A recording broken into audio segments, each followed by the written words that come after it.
இயேசு கிறிஸ்துவில் பிரியமான உறவுகளே, இந்த நாளில் ஆண்டவர் இயேசு கிறிஸ்து மத்தேயு நற்செய்தி 10வது அதிகாரம் 15வது வசனத்திலே சொல்லுகிறார், நீங்கள் ஒரு ஊரிலேயோ ஒரு நகரத்துக்கோ சென்று விட்டீர்கள் என்றால், அங்கு உங்களுடைய சொற்களுக்கு கீழ்ப்படியவில்லை என்றால், அந்த ஊரை விட்டு அந்த வீட்டை விட்டு வெளியேறும் போது காலில் உள்ள தூசிகளை உதறி விடுங்கள், கழுவிடுங்க.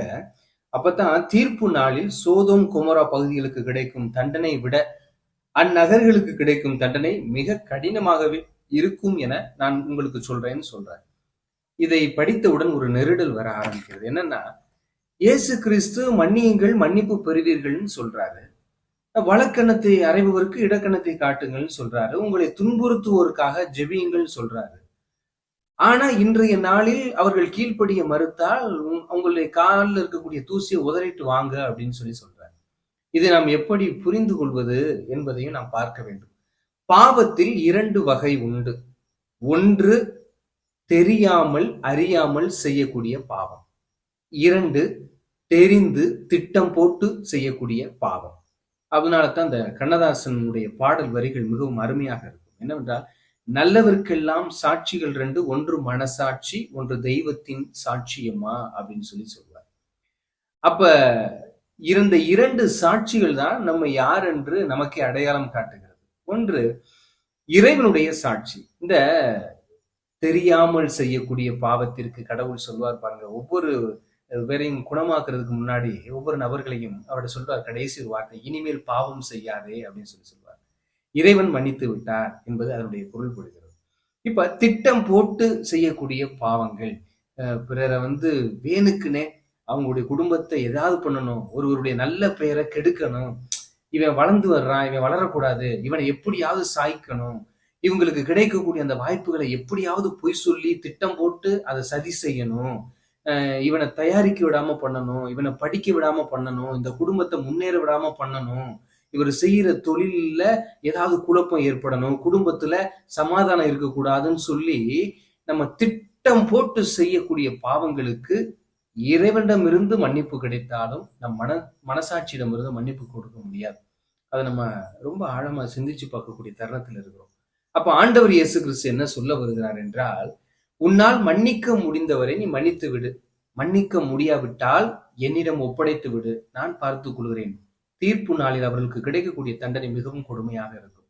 இந்த ஒரு வகை மனிதர்கள் இருப்பாங்க, தெரிஞ்சே திட்டம் போட்டே எல்லா பாவத்தையும் செஞ்சுக்கிட்டு என்னமோ நல்லவங்க போல வேகமா என்னை மன்னிச்சுக்கங்க, நான் தெரியாம பண்ணிட்டேன் அப்படின்னு சொல்லுவாங்க. அவங்களுக்கு அந்த மன்னிப்பினுடைய மகத்துவம் தெரியாது. உடனே அவங்க மன்னிக்கணும். இல்லாட்டினா நான் மன்னிப்பு கேட்டேன், அவங்கதான் மன்னிக்காம இருக்கிறாங்க. எப்படியா மனசு வரும்? கொஞ்சம் நினைச்சு பார்க்க வேண்டியதானே. ஒருவருக்கு எதிராக திட்டம் போட்டு பாவம் செஞ்சு முடிச்சாச்சு. அந்த மனிதன் அந்த அந்த சூழ்நிலையில் எவ்வளவு கடினப்பட்டிருப்பார், மன நெருக்கடியில் இருந்திருப்பார். ஒருவரை பற்றி அவதூறுகளை பரப்பிய பிறகு அவர் அதை சந்தித்த சவால்கள், அவரை ஏற்படுத்திய மனக்குழப்பங்கள், அந்த அந்த சூழ்நிலையை கொஞ்சம் நாம் நினைத்து பார்க்க வேண்டும். யதார்த்தமா நம்ம வாட்டுக்கு போற போக்குல ஒரு மன்னிப்பு கேட்டு நீ மன்னிச்சிருன்னு சொல்ற போது அவர் மன்னிக்க முடியாத சூழ்நிலை இருக்கணும். எனவே அந்த மன்னிப்பதற்கான சூழலை அவர்களுக்கு உருவாக்க வேண்டும். ஏதோ கடமைக்கு நான் மன்னிப்பு கேட்கிறேன் அப்படின்னு சொல்லிட்டு இருக்கக்கூடாது. இன்னைக்கு பல பேர் கடமைக்கு தான் மன்னிப்பு கேட்டுக்கிட்டு இருக்காங்களே ஒழிய உண்மையான ஒரு ஆத்மார்த்த முறையில் மன்னிப்பு கேட்பது அல்ல. எனவே நாம் உண்மையான முறையில் மன்னிப்பு கேட்க வேண்டும். நம்மால் பாதிக்கப்பட்டவருக்கு நம்மை மன்னிப்பதற்கான நேரம் கொடுக்க வேண்டும். உடனே மன்னிப்பு, உடனே நானும் உன்னை மன்னிச்சிடுறேன் அப்படின்னு உடனே எதுதான் போயிருச்சுன்னா அது பாவத்திற்கு இட்டு சென்று விடும். ஏனென்றால் அது மனதில் ஏற்படக்கூடிய காயம். அப்ப நல்ல மனிதர் என்ன சொல்வார், நான் மன்னிச்சிட்டேன், ஆனா அதனால ஏற்பட்ட காயம் எனக்கு பயங்கரமா இருக்குது, கொஞ்சம் நெருடலாவும் இருக்குது, எனக்கு கொஞ்சம் நேரம் கொடுங்க அப்படின்னு சொல்லக்கூடிய நல்ல மனிதர்களும் இருக்கிறாங்க. எனவே நாம் காயப்படுத்துவதற்கு முன்னால் நாம் நல்ல முறையில் சிந்தித்து செயல்பட வேண்டும். சும்மா கடமைக்கு போய் என்னை மன்னிச்சுக்கங்க அப்படின்னு சொல்லிட்டு இனிமேல் கேட்கக்கூடாது. உண்மையிலேயே நான் இதை தெரிஞ்சு அறிஞ்சுதான் செஞ்சேன், உங்க குடும்பம் நல்லா இருக்க கூடாதுன்னு தான் நான் செஞ்சேன், உங்க பேரு நல்லா இருக்க கூடாதுன்னு செஞ்சேன், நீங்க வளரக்கூடாதுன்னு தான் செஞ்சேன், எங்களை மன்னிச்சிருங்க அப்படின்னு சொன்னீங்கன்னா அதனுடைய மன்னிப்பு உண்மையான ஒரு மன்னிப்பு. தெரியாம பண்ணிட்டேன், ஐயோ நான் அந்த சூழ்நிலை என்ன நடக்கிறதுன்னு தெரியல, அதை நான் தெரியாம பண்ணிட்டேன்னு சொன்னா அது ஒரு உண்மையான ஒரு சூழ்நிலையை, ஒரு உறவை பலப்படுத்தக்கூடியதாக அமையும். ஆனா திட்டம் போட்டு செய்யறோம் பாத்தீங்களா பாவம், அதனால மனிதர்கள் எவ்வளவு கடினப்படுகிறார்கள். இன்றைய உலகத்தில் அறியாமல் செய்கிற பாவத்தினால் பாதிக்கப்படக்கூடிய மனிதர்களை விட அறிந்து தெரிந்து திட்டம் போட்டு செய்கிற பாவத்தினால் பாதிக்கப்பட்டவர்கள் அதிகம் அதிகம் பேர் இருக்கிறாங்க அப்படிங்கிறத நம்ம சிந்திச்சு பார்க்கணும். எனக்கு தெரிஞ்ச ஒருத்தர் இருக்கிறார். பாவ சங்கீர்த்தனம் பண்ண வரும்போது ஒரே பாவத்தை 15 வருஷமா சொல்லிக்கிட்டே இருக்கிறாராம். அப்ப என்கிட்ட ஒரு 15-20 வாட்ட வந்துட்டாரு. அதை திருப்பி திருப்பி சொல்லும்போது நான் சொன்னேன், ஐயா இந்த பாவத்தை நீங்க ஒரு முறையே சொல்லிட்டீங்க, அப்பவே மன்னிச்சாச்சு.